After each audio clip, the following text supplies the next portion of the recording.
Holy Winning Your Win weekend, non-stop, wall to wall, coast to coast, massive, massive weekend of horse racing. And we're gonna handicap, what, 14 Winning Your Win races coming up this weekend from Keeneland, Santa Anita, Belmont, and Aqueduct. I'm Dan Tordjman, America's Best Racing. With me are Ellis, Starr from Equibase, Christina Blacker from TVG, and we're going to handicap a good number of these Winning Your Win races using Race Lens. We're going to show you some of the tools that are available to you when you've got Race Lens. And right now is probably the best time to sign up for a subscription if you don't already have one, because there's a 30% discount available on all subscriptions, open to all customers. All you got to do is go to equibase.com, click on Race Lens, and enter promo code RLBC30. That's Race Lens BC30, RLBC30. You get a 30% discount on Race Lens subscriptions. And then a trial offer is also available for people who have never tried Race Lens. You get to try it now for just $1 using promo code RLM1E. So we've got a lot to get to. I usually set this up with a friendly, hey Ellis, hey Christina. We ask a couple of questions and we chat. And we don't have time for that today. We've got to get right into the action because the first of the Winning Your Win races will be on Friday, first of 14. It'll be race 7 Friday at Keeneland. You see it on your screen right there. It's the Phoenix Stakes. And Ellis, we're going to kick it off with you. The favorite here is going to be the 2-horse Special Reserve. Won the race last year by a neck over the eventual Breeders' Cup Sprint winner, Aloha West. Special Reserve got a little later start this year than he did last year. Seems to be rounding into form, but is he potentially vulnerable here? I see you've highlighted right off the bat a horse who could potentially be a threat. Yeah, Sibelius is the second. First, let me say, I hope everybody gets the messages I talked today. I feel like a kid in a candy store with these fantastic races. This one probably is a little more chalky, more towards the logical horses. But Sibelius, the 5-2 second choice, and I think if anybody can beat Special Reserve, it's him. Those are the two contenders here. Sibelius, you can see that last race, he won by 7.5. Let's take a quick look at that video and just see how easily he won. And I'm pretty much going to talk over it to save us some time here. Sibelius just makes the lead and just widens out. It was his 4th start in blinkers. He's improved tremendously since blinkers were on, 2/3 and 2 wins. This is his first stakes win. He's going to be here in the Burgundy, starting out, just going, well, that's a Burgundy, isn't really Burgundy. The 5-horse in the black and red kind of, just going out and running really easy. It was a non-graded stakes field, but he got a career best 1:13 Equibase speed figure, which we'll see in a minute. But when you watch videos, which are totally free and all self-contained in Race Lens, one of the big advantages is being able to see the charts and see the videos. And you see right here, Junior Alvarado, who's ridden him just twice, both of those wins, not moving his hands at all. The horse is doing it all on his own at 6 furlongs. Something about the light bulb just going off on this 4-year-old. And then he gives him a little push and he just opens up. Just a tremendous, tremendous effort. You'll see Jackson Traveler for West Point get into second, but there's no doubt he never has to maybe move the crop at all. And it's just a hand ride is basically what it is. You can see eased up the last few yards. To go back to the PPs, and we'll look at that. 113 career best, a progression of 98 to 101 to 113, exactly what you'd love to see with a 4-year-old. And it makes it so easy in Race Lens because when you look at that 113, hover over that, and you see that's the career best speed figure for the horse. Distance surface as well. Certainly can improve. Also, if you go down a little bit in his PPs, you will see he's won at Keeneland. He's 1 for 1. It's in the summary record, but also down there. Second career start, won at Keeneland. So he's run over the course, which is always important for a horse running at Keeneland. And then we'll go to the True Odds page, which is really interesting because when you sort on the True Odds grid, which has all the information, you'll see the fastest projected late pace is Sibelius on the lead. And that's just crazy. He's got a 31% win probability here, according to True Odds, about 5 to 2, 2 to 1. and he's 5-2 morning line, so he could be a nice low-priced overlay. Then, of course, you got to compare him to the favorite. We'll go back to PPs. We'll look at Special Reserve. Don't forget, 𝗟𝗏𝗃 got a 113 for his last win. Special Reserve last year winning this race, the Phoenix Stakes, on October 8th. And you see he got a 113. That was a career best Equibase speed figure. He's coming in the race similarly last year, coming off the Vanderbilt, second beaten a half. It was second off a layoff from the previous year. This year, kind of similar, fourth in the Breeders' Cup Sprint, and then 2 races. The last was a win with a 107. So he's moving in the right direction. So he's not really suspect, Dan, but he's okay. A couple of long shots real quick to look at. 6 Necker Island, not a long shot necessarily, because he's 7-2. He's run very game. 111's his last 2. Not as good as 113, but close enough. I'm not going to talk you off a horse. And number 7, 𝗪𝗏, again, real interesting. When you're looking at Keeneland, look at that Keeneland record in the summary box. He's got 1 win and 1 second in 4 starts at Keeneland, and a 107 last time out. But go look at that race on October 16th of 2020 at Keeneland, and you will see that 116 Equibase speed figure beaten a nose after leading late, and he ran the Breeders' Cup Sprint. That 116, if he runs back to it, even though it was 2 years ago, is good enough to run well here. Christina, I think you liked 𝗪𝗏 a little bit as well. I do. I agree with Ellis that 𝗟𝗏𝗃 is definitely the horse to beat. And I love an improving 4-year-old. I'm always kind of jumping on that bandwagon when you start to see a 4-year-old get better. And I think looking at him too, he kind of reminds me a little bit of Roy H, not your typical build from a sprinter, kind of longer in his neck and in his body, but just carries himself and skips over the ground so well. So I'm with Ellis on the top pick, but I gave 𝗪𝗏 an outside look as well for the reasons that Ellis mentioned already. But also, if you look back at that last race at Churchill, Corey Lanerie is one of my favorite riders and does so well to save ground, to hold the rail, to get that trip. But I thought in that particular event, he held him so hard and restrained this horse so much in the early stages in order to protect the trip. He got the trip he wanted, but I don't know what he took out of 𝗪𝗏 just by kind of strangling him back in the early stages. I know he's going to drop back. I know he's going to run from off the pace, but I would like to let him just get into a little bit more of a comfortable rhythm come this weekend. And then I think if he's able to finish up well over a course that he likes, as Ellis pointed out, one of his best speed figures there, he has an outside look for me. And I do think you'll get every bit of that 8-1. All right.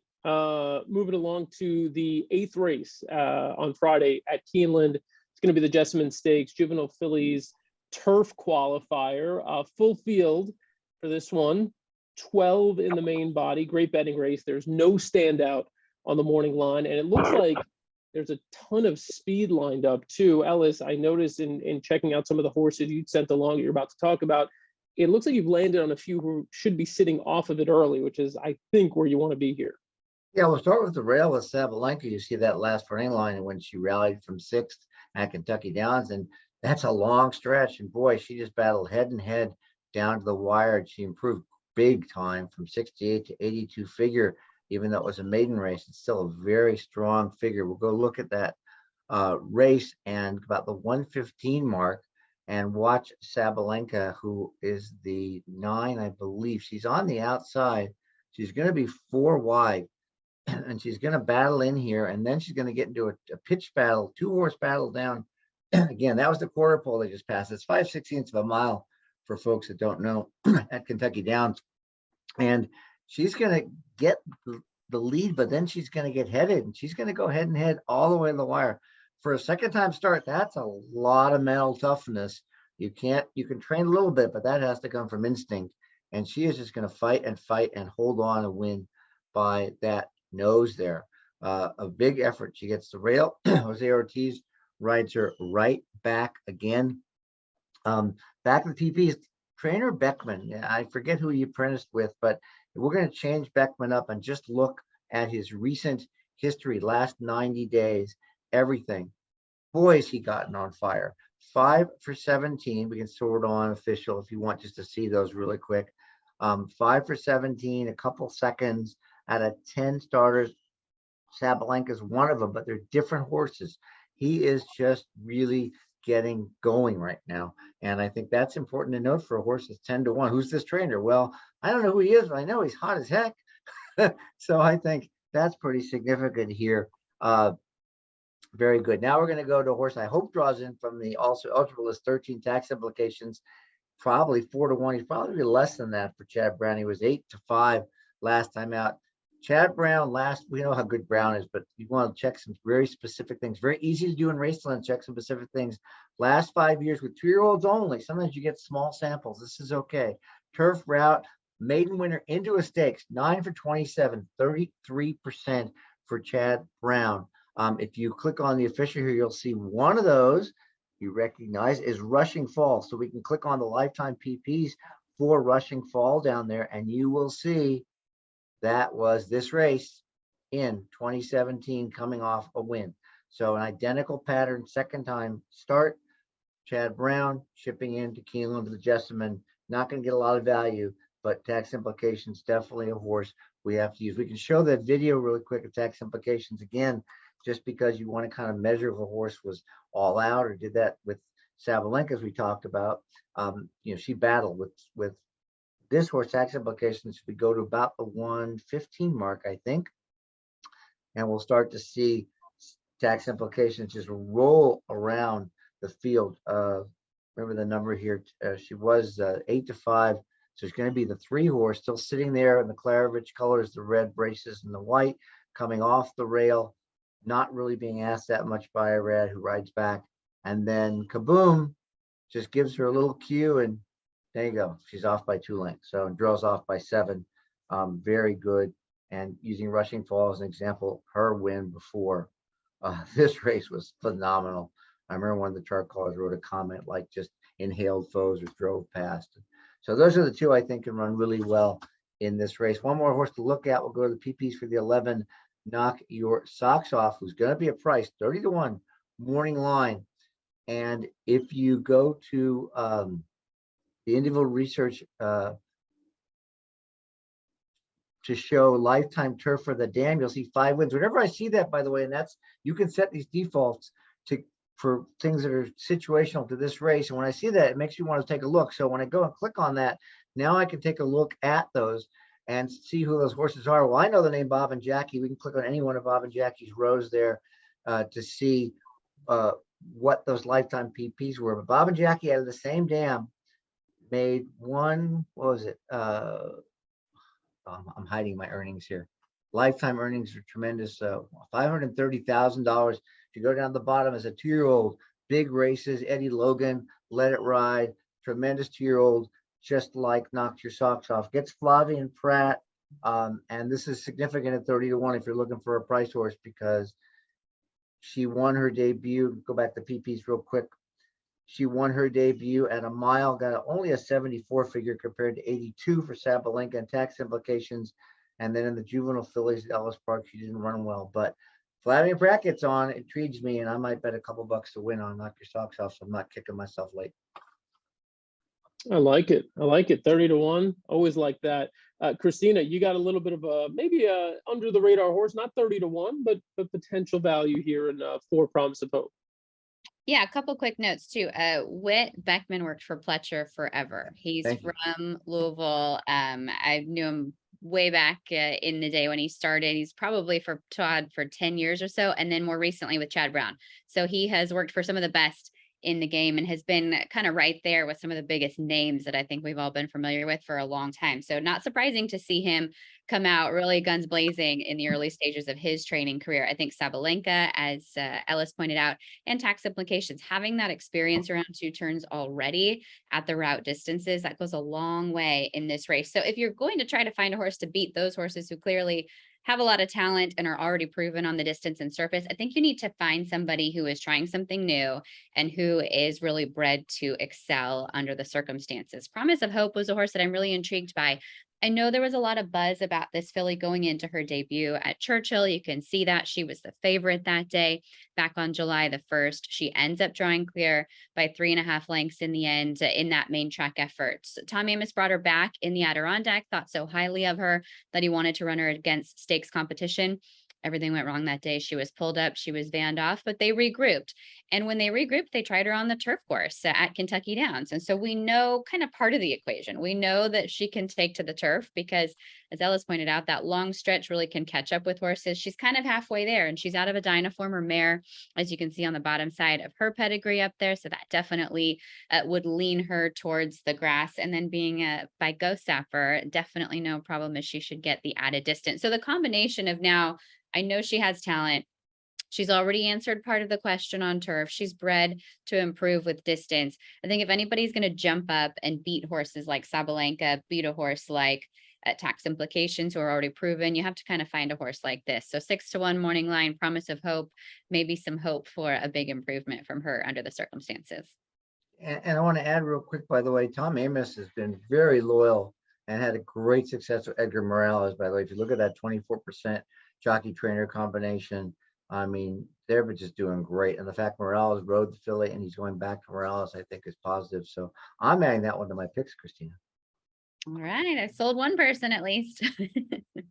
And a little bit of a lesson there. Whit Beckman. Never forget the name, Whit Beckman. All right, he might be the next big thing. I hadn't heard of him either, so thank you for that, Christina. One other thing to note about, and Ellis alluded to this with the Jessamine being a key prep race and setup race for the Juvenile Fillies turf with who's it? Was it Rushing Fall? Is that who Yep, you mentioned a Rushing moment ago? Yep. Right, 2017 won it and then went on to win. Also, the last time the Breeders' Cup was at Keeneland, Aunt Pearl won the Jessamine Stakes as a prep and then added the 2020 Juvenile Fillies turf. So again, key race coming out of this one. Look at your top couple of finishers because they'll probably be there when it comes to Breeders' Cup Future Stars Friday. On to race 9, another Future Star Friday setup race. This is the Juvenile Fillies division. It's the Alcibiades. Kenny McPeak has won this race 5 times. Mark Cassie has won it 3 times. Brad Cox has won it 2 of the last 3 years. They all have live shots in here. McPeak has the morning line favorite, slight morning line favorite, in the number 9 horse, Fun and Feisty. Ellis, where do you even start with this one? Really, really deep field and a lot of different ways you could go. Oh my gosh, 14 horses. What a phenomenal betting race. Fun and Feisty, I'll get to in a second, one of 2 main contenders in this race. But we're starting with what we're looking at here with Infinite Diamond. You look at a horse, you see a 14 length win, you say, I have to look at that race with the PPs and a race lens. You can go right to it immediately. That 86 Equibase speed figure, best in the race. The pattern is fantastic for young filly. First time at a mile, there was 1 turn. And then we will look at the video. And all I need to look at really is the last 30 seconds, the last quarter practice. We'll go to about the 1:30 mark and just watch her as she's just drawing off under complete wraps in this race. Romero rode her last time Flo gets on, which is interesting, by the way, because Drew's not riding either of the Cox trainees here. He's riding this one. And she just went easy. And we watched a little bit after that to watch her gallop out. It wasn't a gallop out like you think for longer necessarily, but she did continue to run pretty good out another 1/8 of a mile. And that's significant as she's going 2 turns for the first time here. We'll go back to the PPs, and I want to look at Patrick Biancone, the last 3 years, dirt rat graded stakes. It's something interesting because people know Biancone off and on over the years had some really good horses. But this stat for the last 3 years, dirt rat graded stakes, will sort on official finish. I always do that. Makes it so easy with race lens to show it. Well, these horses were 3-year-olds, Ete Indienne and Sol Volante. Let's click on Ete Indienne's stats or lifetime PPs. 5 furlongs on the grass, a mile 16th. Put him on a mile turf at Gulfstream, and then next thing you know, second to the Holy Bull, and then wins the Fountain of Youth. So a 3-year-old pattern, 2-year-old pattern, not much different for me. Go back and we'll look at Sole Volante. Same thing for Biancone. Starts down at Gulfstream, wins the Gulfstream on the grass, 2 wins. Next, the Mucho Macho Man, then wins the Sam Davis, second in the Tampa Bay Derby. Not much after that, but I'm talking about the early career. So go back and look at the comparison. Infinite Diamond, those were colts. This is a gelding. I mean, this is a filly, but still It's very intriguing for a 10-to-1 shot back to the PPs that won so easily. And that 86 figure we'll take a look at, because now we're going to go one horse down to Fun and Feisty, who is the lukewarm morning line favorite. And you'll see an 88 figure at Churchill, and then the 81 with a really visually impressive win in the last race in the Pocahontas. Let's go to the Pocahontas again. Look at the video. We'll pick it up around 130, 125, and watch how wide this filly goes as she's winning. She's in the shadow roll, I believe. She is the 6-to-1. She's not getting there yet. There she is in the red. Yeah, the red cap. And she's just going to, I would say, inhale them, but she's going to run by really easy. Not only that, she's going to draw off by 3.5 lengths. This is her first 2-turn race. It's the same distance as the 𝗟𝗮𝗯𝗶𝗃, even though the 𝗟𝗮𝗯𝗃 is run at Keeneland's mile 16 trip with the first finish line, but that's fine considering how she made that move. Just really strong.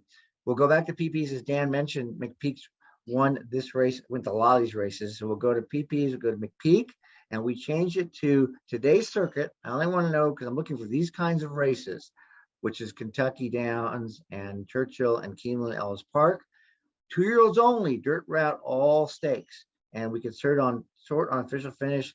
Not a bad record, 9 wins, plus 22% ROI, and you'll see Rattle and Roll. Let's look at Rattle and Roll's lifetime PPs and see if there's a comparison there, even though that was, of course, the Breeders' Futurity. But there it is, a mile 16th win at Churchill, and then the Breeders' Futurity. So McPeek's got this pattern down of getting a race into a horse and coming here. 2 others, Simply Ravishing. Look at that. Very similar. Wins the 𝗟𝗮𝗯𝗶𝗃 off a 7-furlong win at Saratoga. Just trounces them off a big win. And Restless Rider, also another one. McPeek coming in second in the spin away at 7 furlongs, wins the 𝗟𝗮𝗯𝗶𝗃. So he also has Stellar Lady in the race, who I give a little chance to. But this happens to be my race of the day for the Keeneland website. So I've got more I'm mentioning than I am here. But I think for win contention, it boils down to Infinite Diamond and Fun and Feisty. All right, a lot to like there. Those two, Christina, you're going to give us a price we can like with a little bit of a long shot here.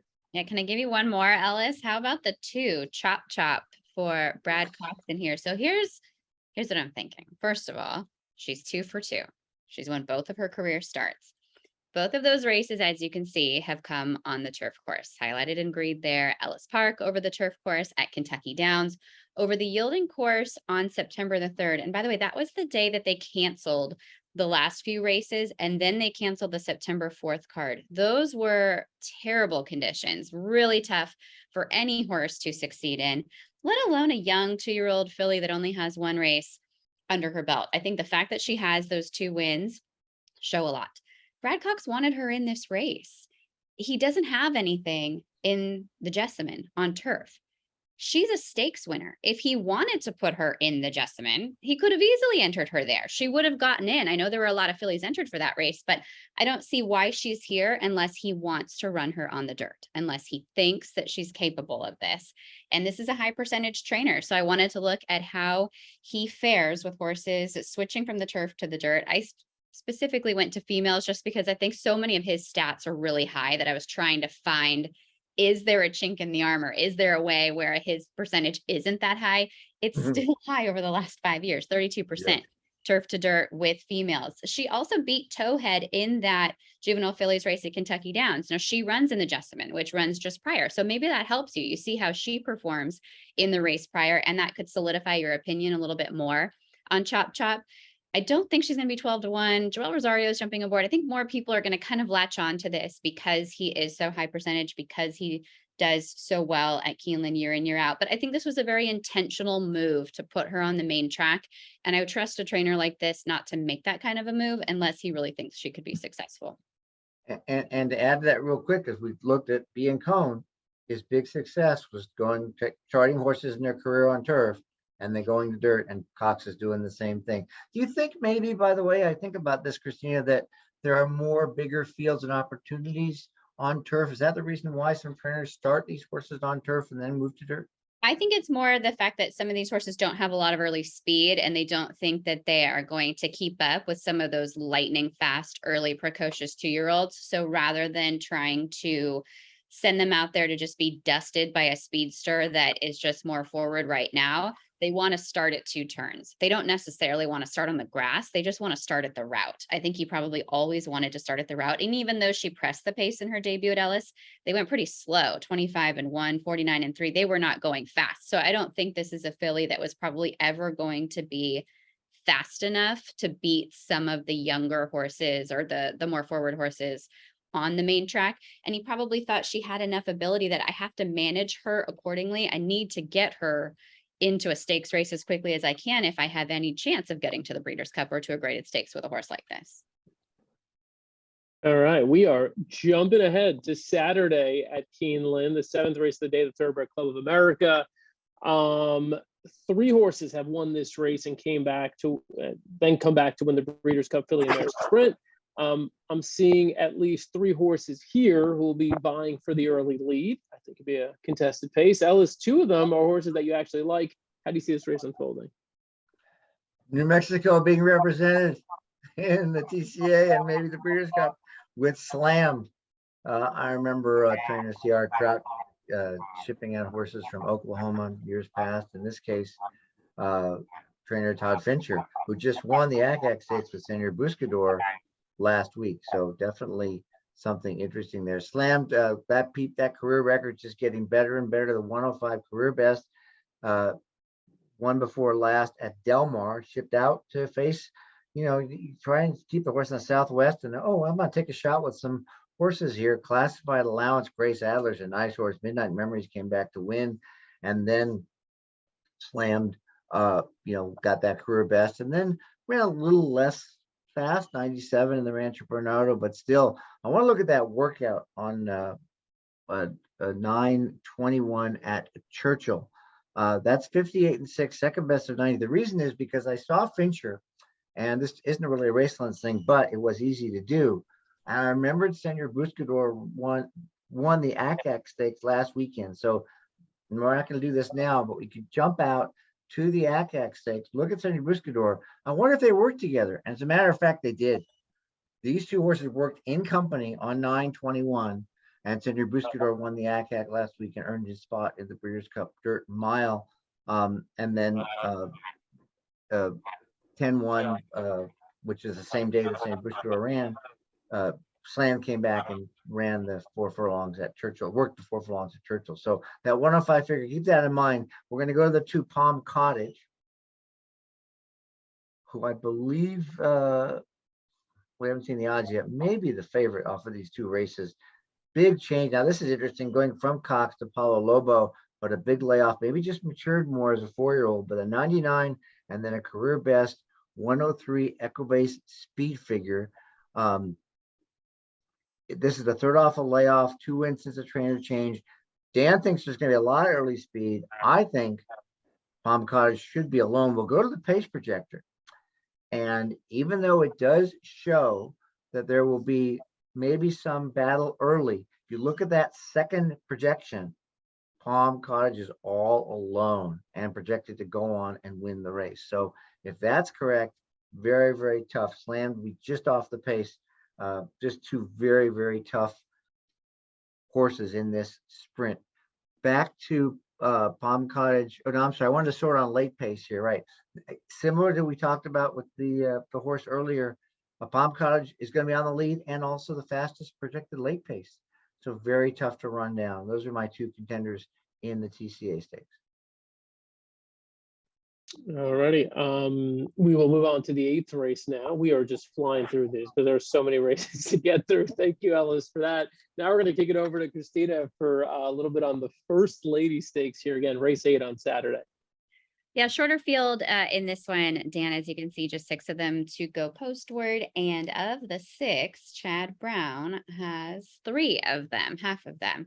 I do think the number 5, Regal Glory, might end up being your favorite in the end. A huge effort for her last time out, where she was second behind Casa Creed in the 4-star Dave at Saratoga. I mean, he's just so good, and he is getting better, I think. So for her not only to have the record she does at Keeneland, as you can see, clearly be in very good form. She was on quite the tear prior to that. All of those consecutive victories heading into that effort against the boys last time out. Regal Glory is definitely the horse to beat, but I like In Italian, and I've always been a big fan of this daughter of Dubawi. And I think if you look at her form and just, I'm walking kind of across the running lines, it's those white picket fence running lines where you see the ones, because she makes the lead and she tries to hold on to that. If you just kind of scan down even towards the bottom, that second running line at Belmont, when she's able to make that early lead, she sustains it. She keeps going. She's a winner. In the race on January the 12th, same thing. You see that early lead. She holds on to it. She's a winner. When she loses the lead, she's not really able to wrestle it back. You can see that in the race there at Churchill Downs, in the Turf Distaff, in the Jesta game as well. She starts to lose a little bit of ground, and Regal Glory did get the better of her 2 starts back. But I do want to take a look at a bit of the replay from her most recent effort from the Diana. This was a real big effort for her. It was a career best. We'll kind of fast forward towards the end because, as I mentioned, getting the lead is clear and definitely the tactic for her. Joel Rosario did that. He was aggressive coming away from the gate. But here she is as they turn for home, and technical analysis is going to come up to her outside. Another stablemate. Looks like she's going to go right on by, but this is where this filly just drops down that extra gear, kind of sets her body down on the ground, and she's tough. She's tough as nails. I think if she gets the lead, and it's very clear that that's what they're going to try to do, she might have the opportunity to hold off her stablemate, Regal Glory, and any of the others in here. This is a quality group. This is clearly a grade 1 field. I know we don't have as many runners as we're used to, but they all deserve to be in there.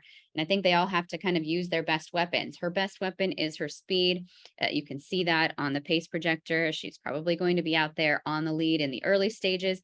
They see her as maybe losing ground a little bit as you start to turn for home. I think that they're going to be so committed to these tactics. That final time in the Diana was a course record. She's very sharp right now. She's on the improve. And I think In Italian could spring the very mild upset. She might be the second choice at post time. I almost pulled some angles, but it didn't really seem fair, right? If Chad Brown has half of the field, anything I find with regard to her is also going to be applicable for the most part to her stablemates. So I'm just going to make it a pace play and hope that In Italian can take them gate to wire. Yeah, as you mentioned, Christina, this was a gimme, right? A 6-horse field. Are you kidding me? Yeah, like this is too easy. We're going to move on to race 9. We're going to really put you to the test. 14 horses, Christina. Now let's see what you could do with the Breeders' Futurity. It's all you. The floor is yours. Okay, so this is going to be another tough one. I love these races with the young horses, and we've already kind of gone through a few of them from the Friday card. But let's start first with the horses that are going to be your top few betting choices. Definitely deserve to be so. The 7 Forte for Todd Pletcher, great form on this horse. You can see that win by 7 3/4 of a length first time out at Belmont. He was forward enough, professional enough to win at first asking. He comes back in his second start in the Sanford at Saratoga.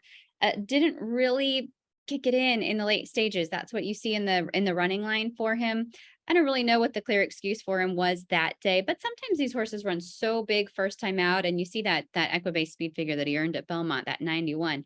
Maybe he overextended himself a little bit and just needed some extra time to regroup. He had some time going into the race at Saratoga over the sloppy track to kind of round out his summer, and he ends up, despite the trouble, able to pull clear by 3 lengths. So if you like Forte in here, I can't talk you off this horse.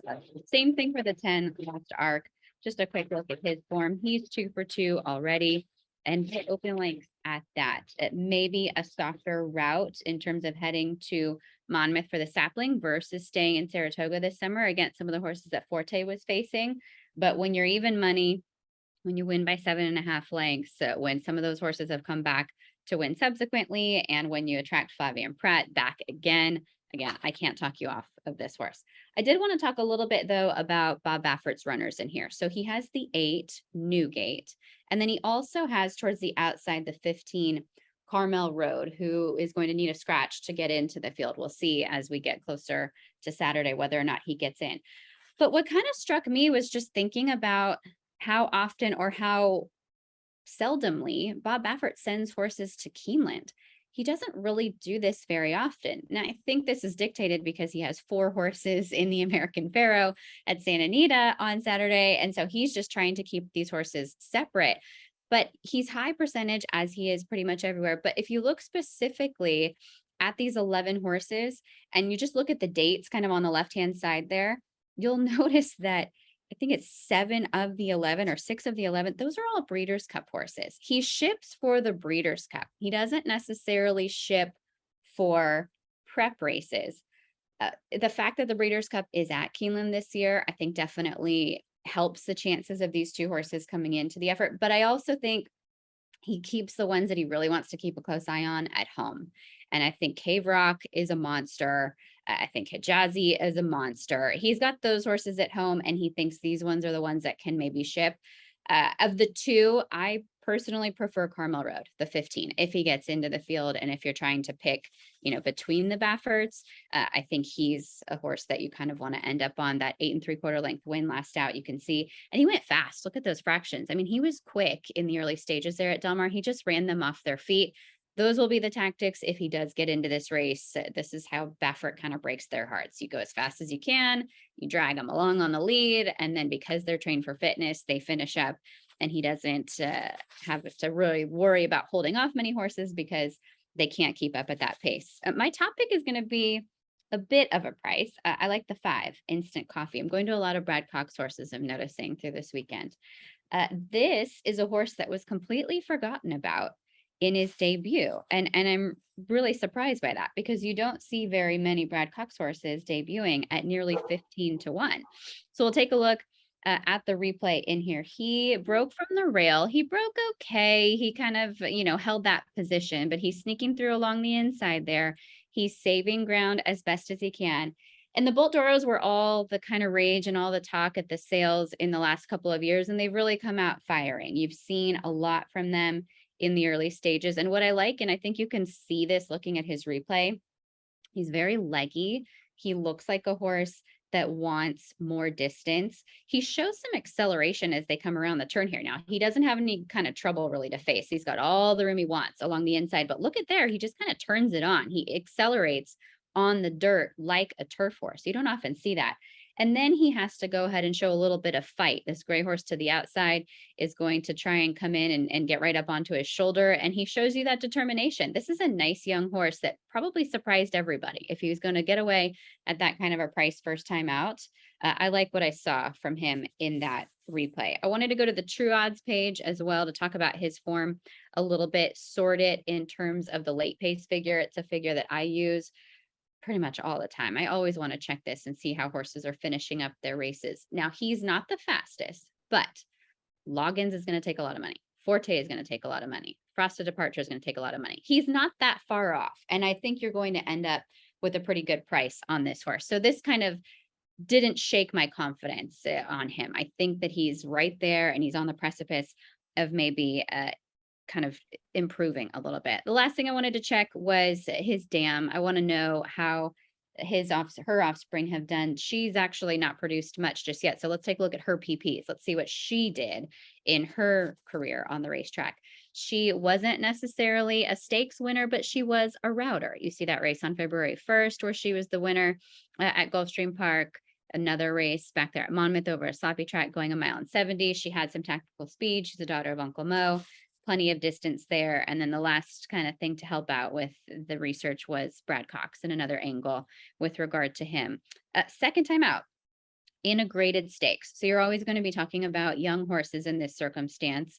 It's very strong. And I think we've already mentioned a few of these names. British Idiom is a horse that comes to mind where he was able to take a horse from a maiden right into a stakes race, get a win. He's 25% on this one. Essential Quality is another one that pops up. These are really nice horses. Instant Coffee might not have been one that they thought would end up in this realm in the early stages, but he showed a lot in that debut. And Luis Saez is jumping aboard, which I think goes a long way, considering he was the rider of Essential Quality. So Instant Coffee will be my price horse, Dan. But again, I mean, this is an impossible race. If you like Forte, if you like Loggins, if you like 𝗥𝗥, if you like 𝗪𝗲𝗀, I support you on all of that as well. But I'm going to use Instant Coffee on all tickets. You covered a lot of ground there. You did it beautifully. As we all know, Ellis, big Kenny Loggins guy. The question is, did that guide his handicapping strategy here? Ellis, you like Loggins a little bit, don't you? Yeah, I mean, yeah, Jones fan too. So Lost Ark is another one. Those missing Raiders of. Look, Christina, you're right. 14 horses, multiple horses for 4 trainers: McPeak, Cox, Pletcher, Asmussen. They should have a pair. Unbelievable. I'm gonna start with Lost Ark. Christina covered some of it, but that sapling race was 2 turns, 94 Equibase speed figure. It is, as you can see there, if we'll hover over it real quick again, the 94 highest speed figure in the race. So already the fastest horse in the race for the distance. We'll see Loggins, that was a sprint. Then we'll go look at Lost Ark's race from about the 1 minute mark. And this horse made my very small horses to watch list because he was not asked, and he showed maturity. A lot of these 2-year-olds are going to want to go for the lead, and Lost Ark is going to be sitting there.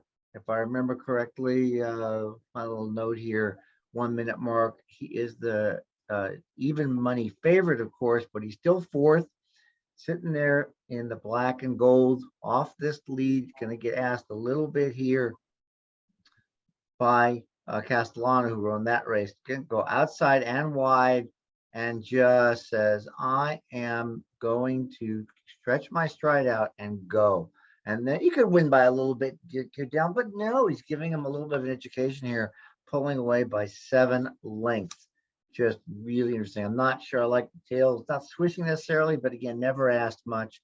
Lots of gas in the tank. It's going to be the second best last race Equibase speed figure in the field with Lost Ark.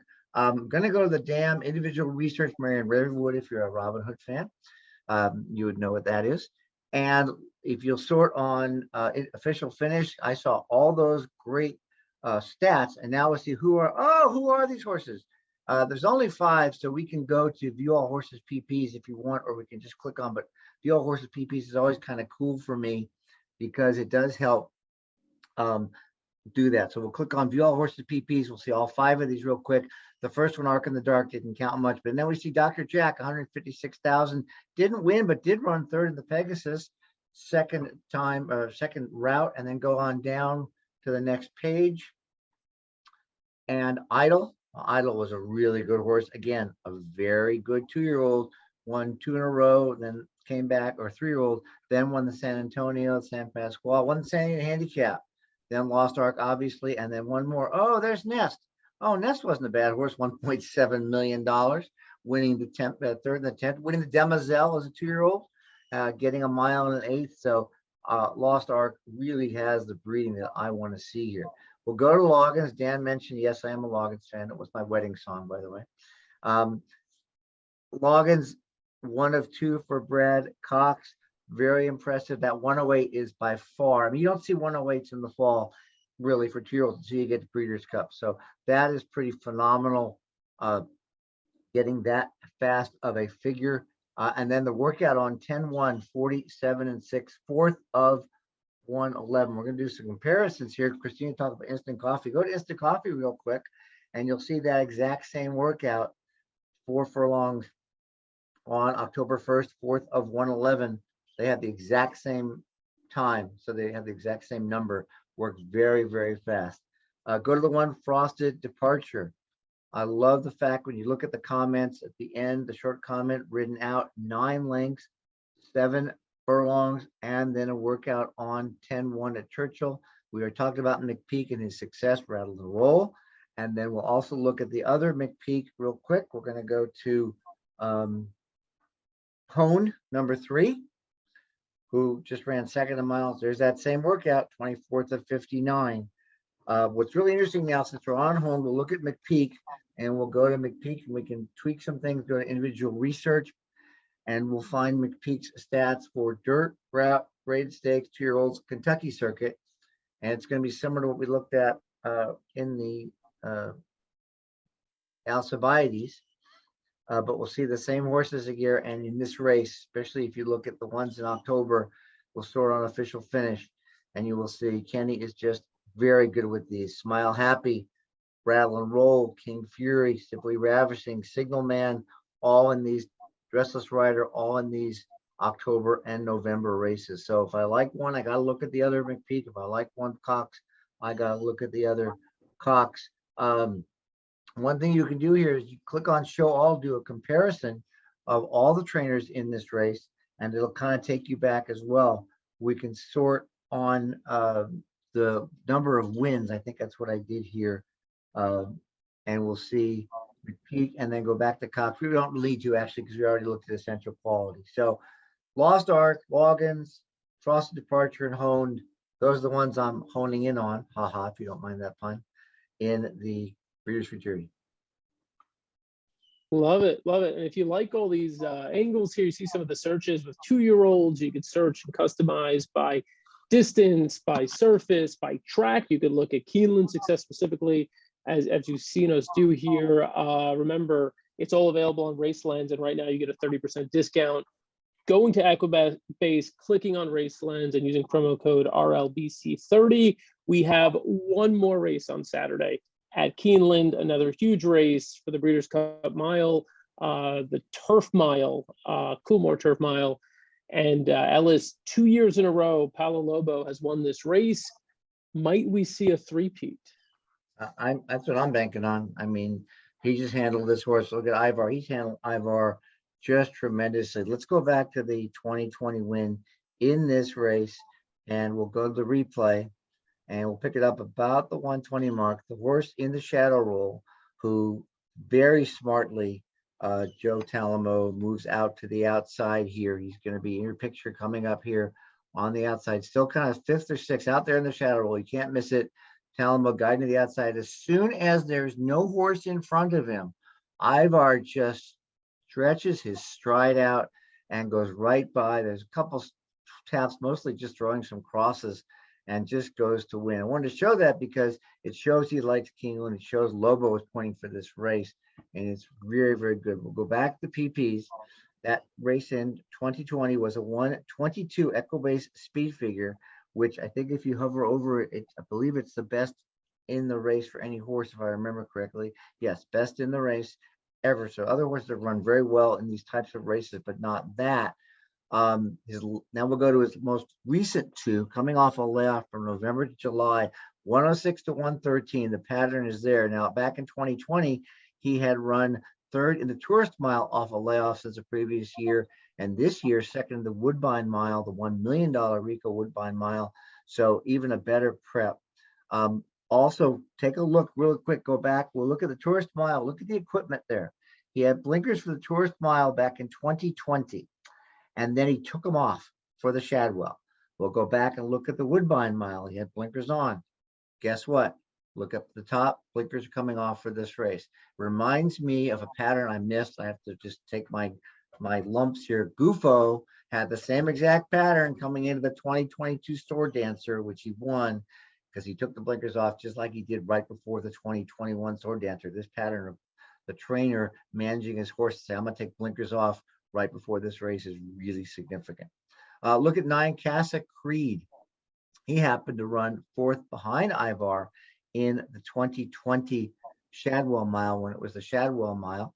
He led in that race, which is pretty interesting. We'll look at the PP line. That's not the way he runs. I don't know why Garcia did it. It was a weird try. You could see his other running line since then where he comes from off the pace. His last 2 races, we'll go up and look at the 105 and 112 Equibase PPs, the same improving pattern as with Ivar that you want to see coming into a big race.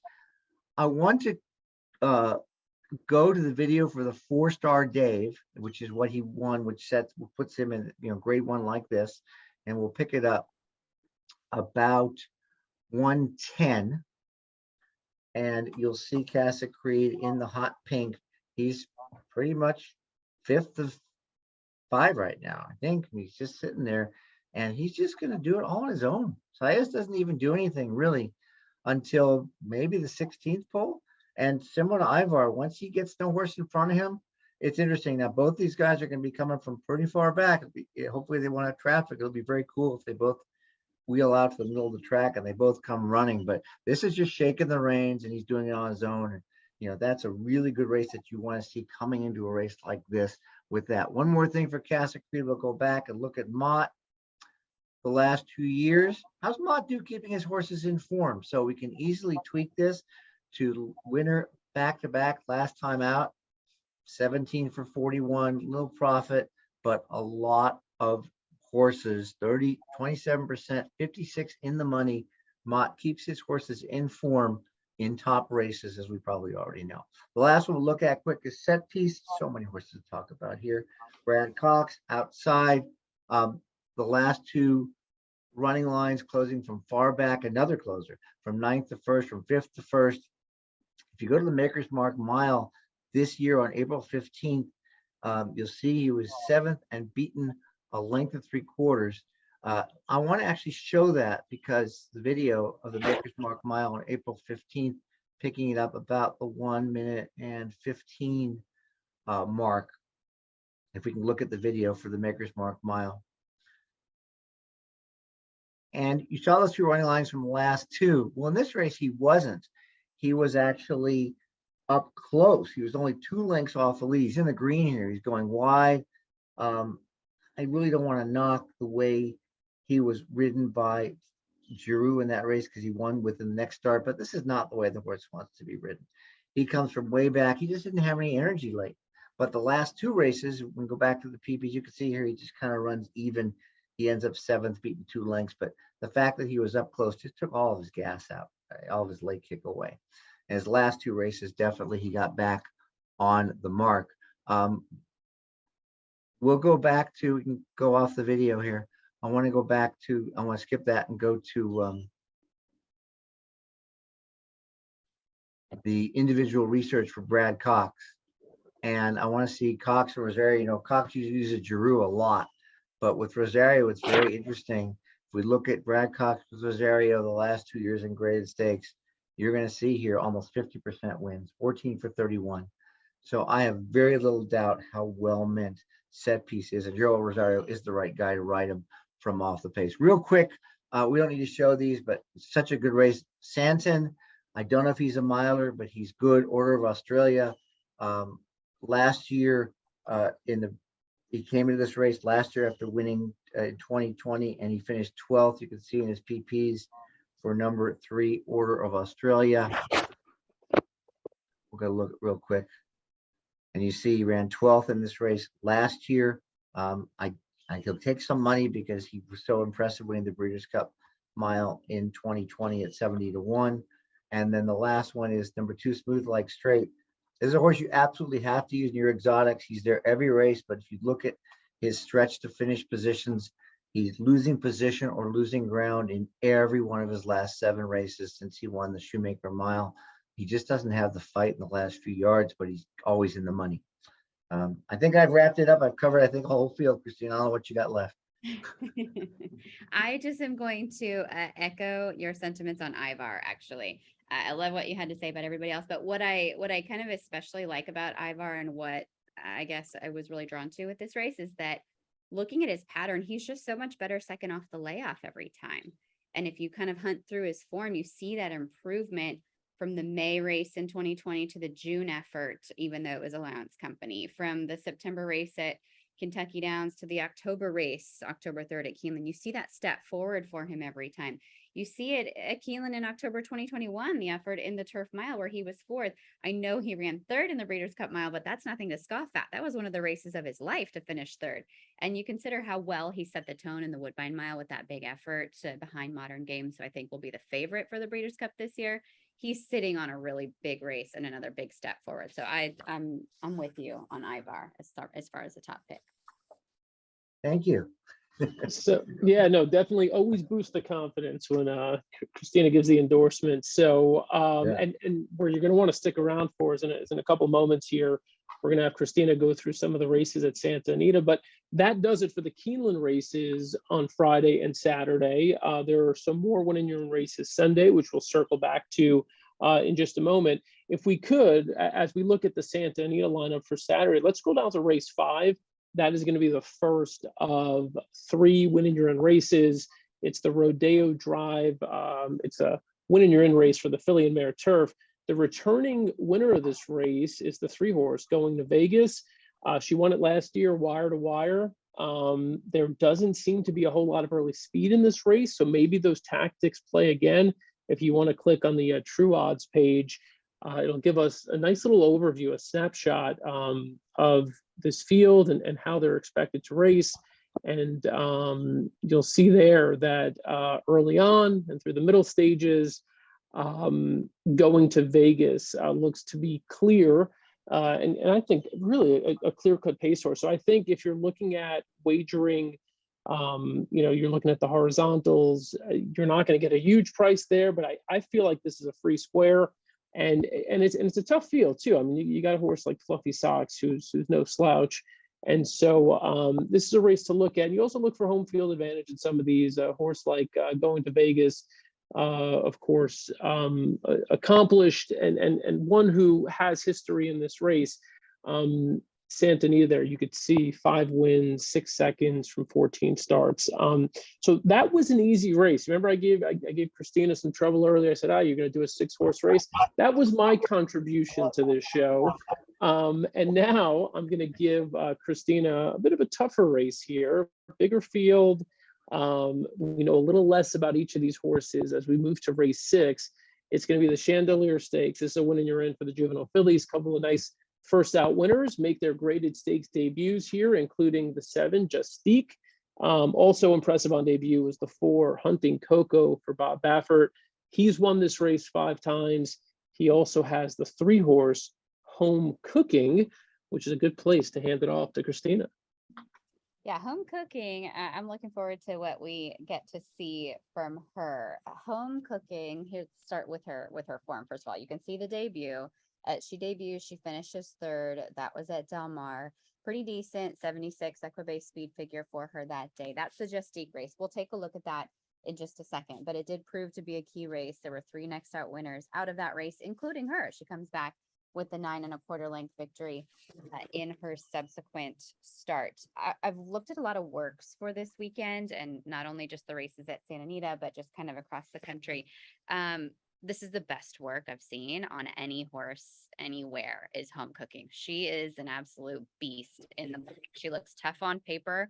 She looks so much better now in the morning than she has prior. So I think this is one of those fillies that you're really kind of catching on the very quick upswing right now. She's a daughter of Honor Code. We're talking about more distance. We're going to stretch out to the 1 1/16.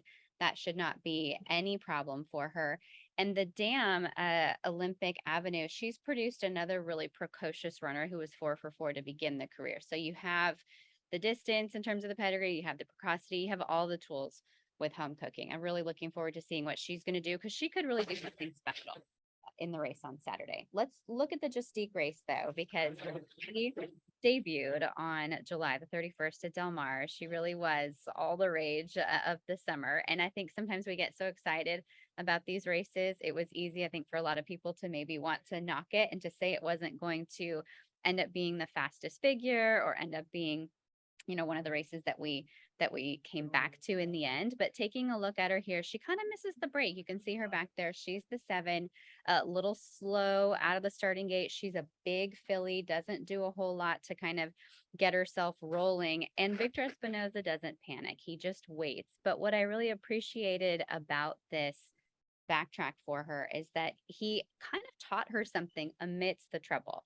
Didn't panic, lets her wait. Now here she is coming up, and she's got some horses kind of to the inside and outside. What's she going to do? She goes ahead and angles outside of the 1.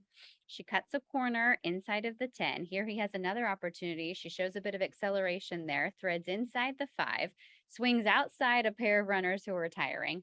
And now he's going to go ahead and circle the field and just kind of turn her loose. One thing I've noticed about her is when she jumps leads, you can see it looks a little rough. She kind of throws herself to her right lead. She does that in the morning too. This is a little bit of a quirk about her. Sometimes I would see something like that and I would be worried. It's not, I think, a big problem with her. She's done that, and she just wins under wraps, gears down. I think she's going to be pretty tough to hold and tough to hold off if she comes with that kind of late closing kick. I did want to show the true odds page because we saw visually how impressive that finish is. To know just if it's as impressive on the numbers, it is. She has the fastest late pace figure of the field. Hopefully she breaks a little bit better and gets herself in a better position early, but I wouldn't want to change her style because it's clearly working for her. If you're going to try to find a horse, though, that can beat these horses, and I'll go back to kind of the same information as before, try to find a horse that might improve under the circumstances. Upstart is a stallion that I'm a really big fan of. He is the sire of the 6 Uncontrollable. I loved him when he was out there competing in the afternoons as well years ago. And this filly, who was second in the generous portion, she's a Cal-bred. If we could take a quick look at her replay too, if we have time for it, we can maybe just fast forward to when they turn for home, because she, in the early stages, and looks like a filly that's really chasing. She doesn't get out of the gate very well. She's clearly not as fast in the early stages as these horses. And here we are picking her up. She's the 2. She's right back there, kind of similar to what you saw from 𝗥𝗃𝗃. Here is a filly in the Rapoli Silks that has to circle this whole field. She almost gets there, considering the trouble she had in the early stages, considering the fact that Chismosa, who was your winner, is much more of a sprinter and was much quicker. This is a filly that looks like she's going to love the added distance, the added ground, really hits her best stride late and just levels out and makes up a lot of ground. Pulling that sire research, Upstart, over the last 5 years on dirt, in their first attempt at the route. I think it can be easy to have a high percentage routing in general, but the first attempt at the route is kind of a difficult one to hold high, and he still does. 21% win rate for the offspring of Upstart. I took it one step further and clicked show all just because I wanted to see how he compared to some of the other sires in this particular field. He's the highest, and that Midnight Loot is pretty close, so that makes me kind of want to look at Naughty Lottie a little bit, the daughter of Midnight Loot, who's coming in from Prairie Meadows, but it makes me want to look a little closer at Uncontrollable. I know she's a Cal-bred. I know she was second in her last start behind Softer Company, but maybe she has the tools and the pedigree to really improve if Home Cooking and 𝗥𝗃𝗃 don't somehow run those monster races that we might be expecting from them. I'll add real quick about 𝗥𝗃𝗃. We're not look at it, but I did look once I saw that you liked her, because I hadn't taken a look at this race. And the only other, and this will be you can easily do in Race Lens, the only other foal of the dam that ran 2 turns was Motown, who won $500,000, and the 2016 Remsen. Yeah, there it is right there. And you could go real quick since you did that, go to the lifetime PPs, and you'll see Motown second time won the mile, and then third lifetime start the Remsen. Uncle Mo at 𝗥𝗰𝗲 So the sire of the horse you just talked about, Christina, or not sire, I'm sorry, Uncle Mo we talked about earlier, but this dam produced a 2-turn graded stakes winner already. Yeah, interestingly, 𝗥𝗃𝗃, I think everyone who saw that race is going to be drawn to 𝗥𝗃𝗃 just based on how just sort of freakish that finish was. But I really like that replay that we looked at a moment ago on the 6 horse.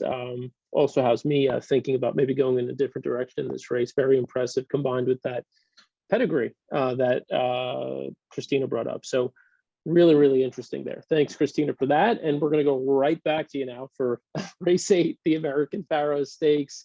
A bit of a standout in this one, I would say. This one's going to be a little tougher to beat.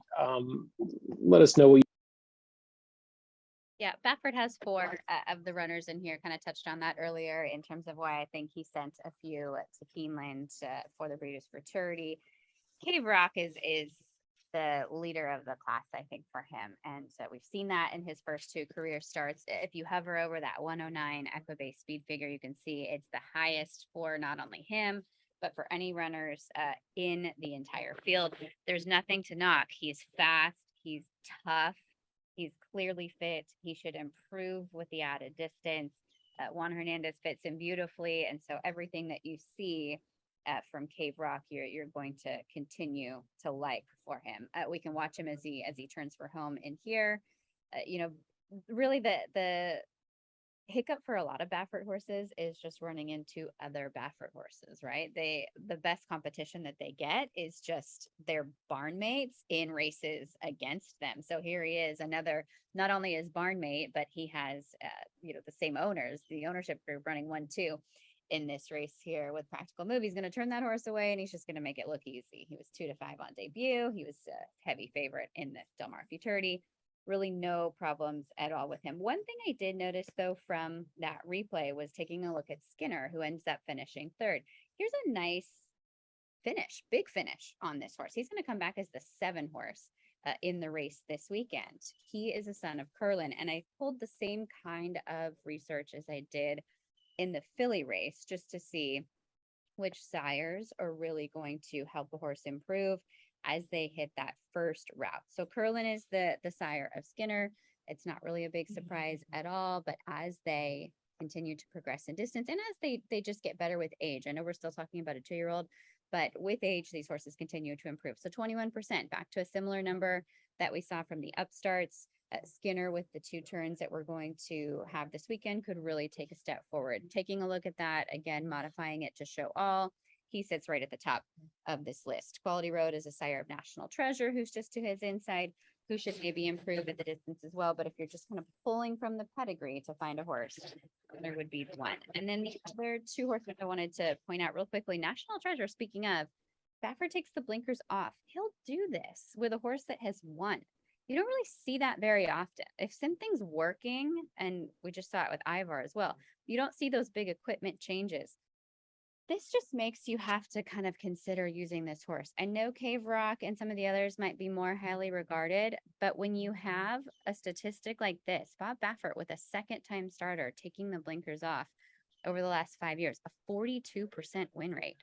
I mean, and it's not, 3 or 4 horses. It's a 24 horse sampling, and he's 42%.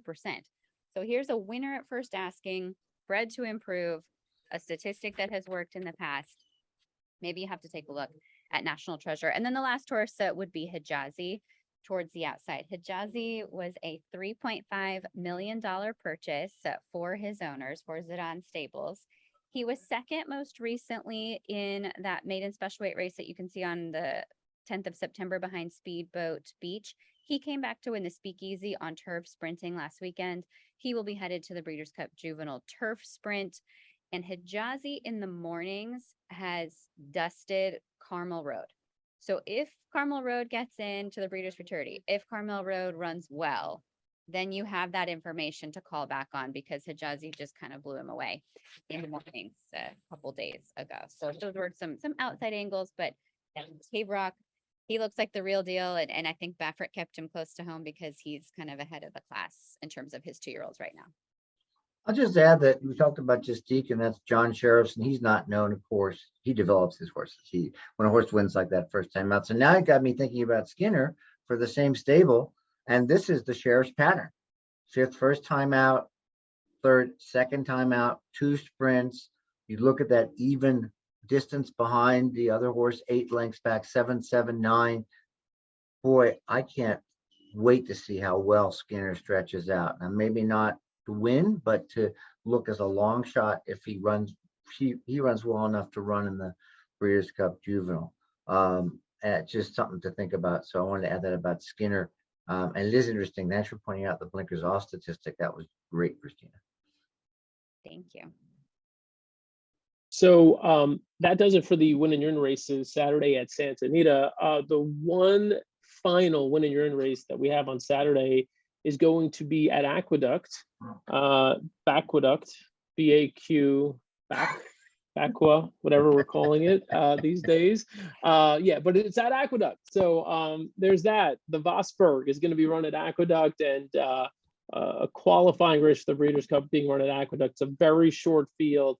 To be frank, one of the softer Vosberg fields we've ever seen. And if you go to the True Odds page here, there is a standout on the True Odds page in terms of percentage to win chances. Right there, the 4 horse you could see with a better than a 41% chance, Elite Power, to win the Vosberg. Has Eastern Bay as a slight sort of early projected speed horse, but if you sort by run style, it actually looks like Jalen Journey might potentially have a bit more speed early. Also has Dylan Davis riding.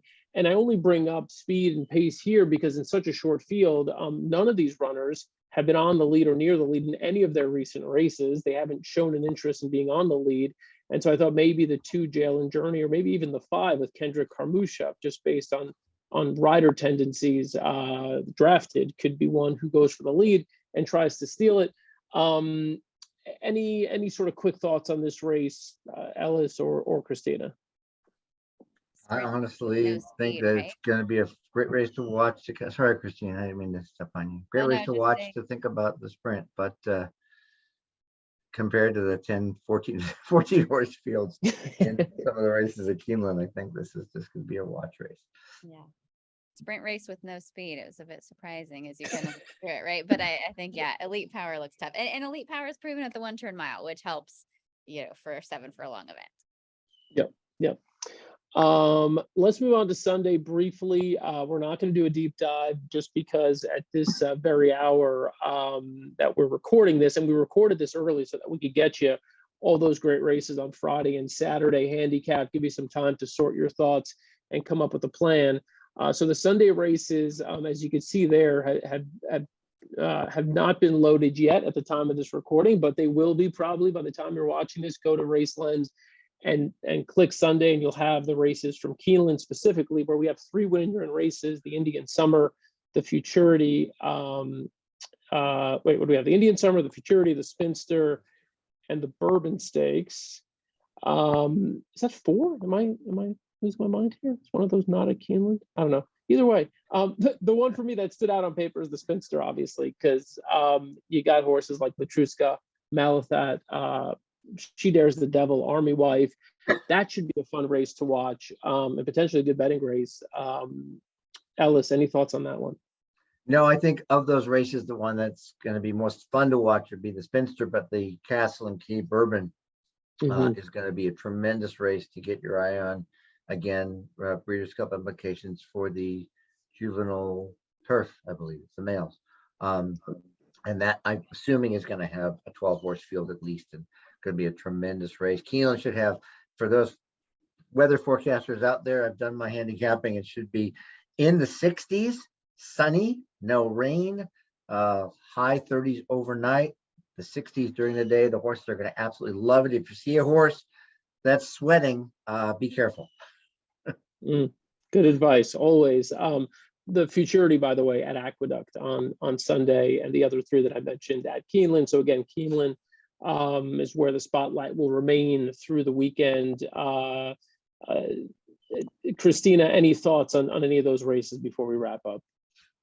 I haven't seen the fields yet, so D'Angelo, just waiting for that information. But I always like the Indian Summer. I love those speedsters. We've seen Wesley Ward kind of tear through there quite a few times. Looking forward to seeing what he might unveil perhaps this year. All right. Could not have done this without this very talented group here, kind of breezing through these races. Just a ton of stuff to get through, a ton to watch, a ton to handicap, really fun weekend. And we really only, to be honest, scratched the surface in terms of what you could do with Race Lens. And so as you're watching this, we encourage you to give Race Lens a shot. If you've never had a Race Lens account before, you can sign up for a trial account here, $1 for a 1-month subscription. You go to Equibase, click on Race Lens, and use promo code RLM1E.